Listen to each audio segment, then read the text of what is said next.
This artwork, Air Over Under, plays with our experience of flight. Seattle-based artist Norie Sato said that once we leave our standard point of reference, the ground, it can be hard to figure out where we are. Depending on where we are in the air, we can be above the clouds, below the clouds, in no clouds, in the middle of clouds. And the image was constructed with that in mind.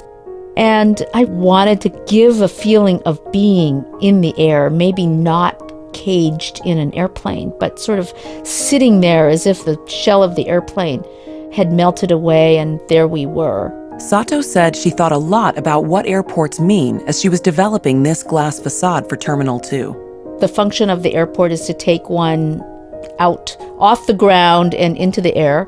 And so I was very much interested in that whole idea of what happens up there in the air. And the big vantage points were part of the thinking, that you had the big vista, the big sky, the big view, as well as the really kind of detailed look at things. Sato tried to incorporate both points of view into her piece, the big vista and the close-up view. When you drive into the terminal area and you are right in front of or right underneath the piece, you may not really be able to see what the image is.